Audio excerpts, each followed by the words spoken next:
Hello and welcome to my channel taste of home food with chef Amar में आपका बहुत बहुत स्वागत है। आज मैं आपके साथ मोतीचूर के लड्डू की रेसिपी शेयर करने जा रहा हूँ। वैसे तो मोतीचूर के लड्डू चना दाल को पीसकर बनाते हैं, लेकिन मैं चना दाल के पकोड़े बनाकर मोतीचूर के लड्डू बनाऊंगा। तो आप मेरा वीडियो शुरू से एंड तक देखते रहिए। अगर आपको मेरी रेसिपी अच्छी लगी हो तो लाइक कीजिए और मेरे चैनल को अपने फ्रेंड के साथ शेयर ज़रूर कीजिए। यदि आप मेरे चैनल पर नए हैं तो सब्सक्राइब कीजिए और बेल आइकॉन पर ऑल ऑप्शन प्रेस कीजिए ताकि आपको मेरी नई रेसिपी का नोटिफिकेशन मिल सके। तो आइए बनाना शुरू करते हैं। मेज़रमेंट कप से 1 कप चना दाल ली है और दाल को 5 से 6 घंटे के लिए भिगो दिया है। अगर आपके पास समय है तो आप दाल को ओवरनाइट भी भिगो के रख सकते हैं और मेज़रमेंट के लिए आप कप या बाउल भी ले सकते हैं। अब दाल को नॉर्मल पानी में अच्छी तरह से धो लेंगे।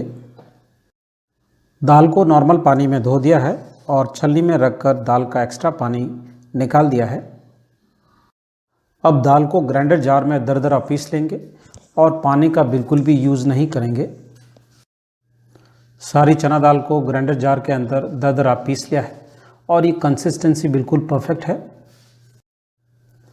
पैन में घी लिया है और अब घी में पकोड़े फ्राई करेंगे और पकोड़े फ्राई करने के बाद पकोड़े लड्डू बनाएंगे। आप घी की जगह ऑयल भी यूज़ कर सकते हैं, लेकिन मिठाई घी के अंदर ज़्यादा स्वादिष्ट लगती है। घी अब गर्म हो गया है और गैस फ्लेम को मीडियम कर देंगे। अब एक एक करके पकोड़ा घी में फ्राई करने के लिए डालेंगे। पकोड़े को प्रेस नहीं करना है, हल्के हाथ से घी के अंदर छोड़ना है ताकि अच्छी तरह से फ्राई हो जाए। जब पकोड़े सारे घी के अंदर डाल दें उसके बाद गैस फ्लेम को लो कर देंगे और पकोड़ों को अच्छी तरह से फ्राई होने देंगे। और झारे या लेडल से जैसे पकोड़े डालते हैं उसी वक्त मिक्स नहीं करना है, नहीं तो पकोड़े सारे टूट जाएंगे। अब पकोड़े थोड़े फ्राई हो गए हैं। अब झारे से बीच बीच में हिलाते रहेंगे ताकि सारे पकोड़े चारों तरफ से एक जैसे गोल्डन कलर में पके। पकोड़े अब अच्छी तरह से फ्राई हो गए हैं और अब बाहर निकाल देंगे। तो आपको ये मेरी रेसिपी कैसी लगी मुझे कमेंट लिखकर ज़रूर बताइए।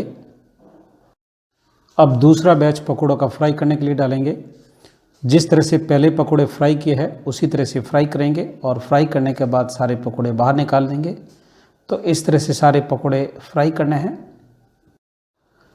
सारे पकोड़े फ्राई कर लिए हैं। जब तक पकोड़े ठंडे होते हैं तब तक मोतीचूर लड्डू के लिए चाशनी बनाएंगे। अब कढ़ाई में मेज़रमेंट कप से 1 कप चीनी ऐड करेंगे। मेज़रमेंट के लिए आप कप या कटोरी ले सकते हैं, जो भी आप बर्तन लेते हो वो मेज़रमेंट के लिए एक ही रखना है। अब इसमें 3/4 कप पानी ऐड करेंगे और गैस को ऑन कर देंगे।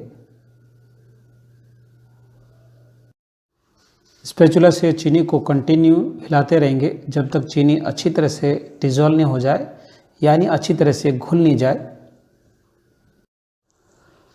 अब चीनी अच्छी तरह से घुल गई है। लड्डू के लिए चाशनी हमको 1 तार से कम की बनानी है। अब इसमें pinch of Kesariya food colour add करेंगे और अच्छी तरह से मिक्स कर लेंगे।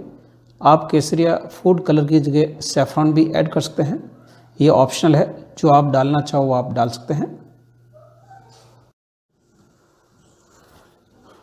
तो अब हमारी चाशनी बनकर तैयार है। चाशनी हमको 1 तार की नहीं बनानी है, चाशनी इतनी ही बनानी है जो हल्का सा उसमें चिपचिपापन आ जाए। उससे हमारे लड्डू सॉफ्ट बनेंगे और अच्छे बनेंगे। अब इसमें 1/4 teaspoon green cardamom powder add करेंगे और मिक्स कर लेंगे और गैस को स्विच ऑफ कर देंगे। तो ये चाशनी लड्डू के लिए बिल्कुल परफेक्ट है। अब पकौड़ों को हाथ से थोड़ा सा तोड़ लेंगे ताकि ग्राइंडर जार के अंदर पीसने में आसानी हो और उसके बाद ग्राइंडर जार के अंदर दानेदार पीस लेंगे। पकौड़ों को ग्राइंडर जार के अंदर दरदरा पीस लिया है, यानी दानेदार पीस लिया है।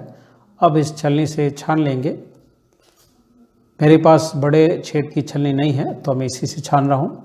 अगर आपके पास बड़े छेद की छलनी हो तो उससे आप छान लीजिए। तो सारा पकौड़े का पाउडर अच्छी तरह से छान लिया है। आप देख सकते हो बहुत ही बढ़िया दानेदार है।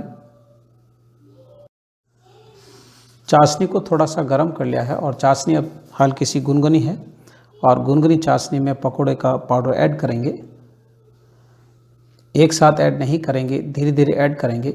जैसे ही थोड़ा सा मिक्स हो जाए उसके बाद थोड़ा और पकोड़े का पाउडर ऐड करेंगे और मिक्स करते रहेंगे। अब इसमें रोस्टेड किया हुआ 2 टेबलस्पून खरबूजे के बीज ऐड करेंगे और अच्छी तरह से मिक्स कर लेंगे। आप खरबूजे के बीज की जगह रोस्टेड ड्राई नट्स ऐड कर सकते हैं, ये ऑप्शनल है, जो आपको अच्छा लगे वो आप ऐड कर सकते हैं। अगर लड्डू का बैटर टाइट लगे तो आप इसके अंदर और घी ऐड कर सकते हैं।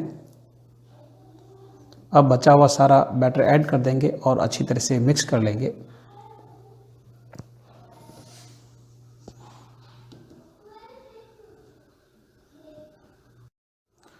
लड्डू के मिक्सचर को मिला दिया है। अब इसमें 1 टेबलस्पून घी ऐड करेंगे और मिक्स कर लेंगे। घी से अच्छी शाइनिंग आएगी। तो सारे इंग्रेडिएंट्स अच्छी तरह से मिक्स कर लिया है। अब लड्डू बना देंगे। लड्डू आप छोटे भी बना सकते हैं और बड़े भी बना सकते हैं, जैसे आपको अच्छे लगे उस हिसाब से आप लड्डू छोटे या बड़े बना लीजिए। तो इस तरह से सारे लड्डू बना लेंगे।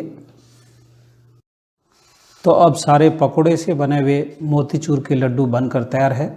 अब प्लेट में अरेंज कर देंगे। तो अब पकोड़े से बने हुए मोतीचूर के लड्डू बनकर तैयार है। So nice. तो मेरा वीडियो देखने के लिए धन्यवाद। तो फिर मिलते हैं नेक्स्ट रेसिपी के साथ। Thanks for watching my video. अगर आपको मेरा वीडियो अच्छा लगा हो तो सब्सक्राइब, लाइक एंड शेयर जरूर कीजिए। If you have any comments please write down in comments box.